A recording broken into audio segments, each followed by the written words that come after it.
ساکن ناحیه وسه سید اکرم سیراجوف باری آبادی این گوشه دیار عمل جوانمردانه نمود. در موسم نهالشینانی با اقدام او زیاده از 200 نهال سوی افغان دسترس گردیده در سن حولی مؤسسه تحصیلات میانه عمومی رقم 61 شینانیده شد. سید اکرم مقصد دارد که بعد شینانیدن نهالها پرورش و نگهبانی آنها را به دوش خود میگیرد. با مقصد داریم که یکم 10,000 زیادتر یا 15,000 زیادتر گل بشنونیم همینجا که گلای هر رنگ بشنونیم برای آبادانی زیبایی مکتب انا سهمخلونه بگذاریم. سید اکرم نهالها را از کارخانه واحدی دولتی خواجگی نهالپروری ناحیه وسه خریداری نموده است. در این خواجگی نهالهای گوناگون پرورش می‌یابند. این نهالها سیب، بادام، زردآلو و چهارمغز 2 سال دارند. آنها از تخم شینانیده شده در این مدت همین قدر زود سبزیدند. سبب تیز کلان شدن نهالها سیرش از یک طرف خاک زمین از جانب دیگر کارکرد درست نهالها میباشد. لیمون متخصصان توصیه داده‌اند هر روز در مطبوعات دوری در تلویزیون که نخولشینونی در 3 دوره باید که براه مانده شود، دوره تیرموز، زمستان و بهار. نه که من همچون متخصص همین را توصیه می‌کنم که همین حالا در فصل تیرمو اگر بشنونی الکه 1 سال ما همین حالا یا که پیش نوندگی. در جامعه دهاتی به نام خدایان رجب فی ناحیه وسه زمین‌های حدود این موضع برای نهال پروری مخصوص گردانیده شده است. زمینش سیاه خاک بوده برای پرورش نهال مطابق میباشد.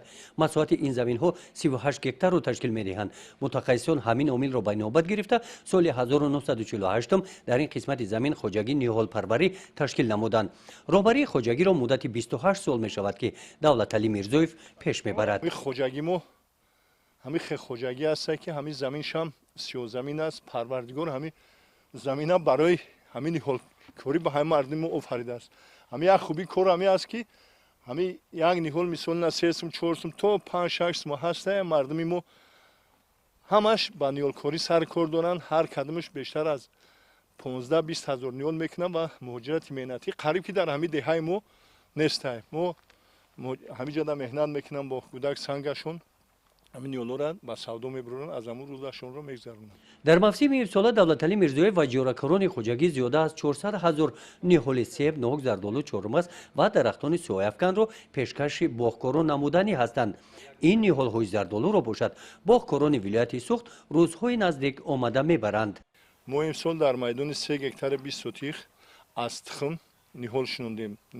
تخم‌های گوناگون مثلا تخم زردآلو، شفتالو، سیب، آلو همین تخم‌ها را شنوندیم. الکه ما اینها را شنوندیم و از قسمی در ماه آگوست اونها با پیوند تیار میشوند و اونها رو پیوند میکنیم. من امروز خواجگی ما با طلباتی که امروز مردم جمهوری نهال‌ها میکنن از همون نهال‌ها ما با همون نهال‌ها قطعی بسیار ترک میشه. سید اکرم سیراجوف بعد شنویدن نهال‌ها در نقشه دارد که از خواجگی نهال پروری گل‌های آرایشی خریداری نموده صحنه این مؤسسه تعلیمی را گلستان نماید. گزارش خواجه نظریف خدای نظر ظهوروف از ناحیه وسه برای برنامه اطلاعاتی نوید.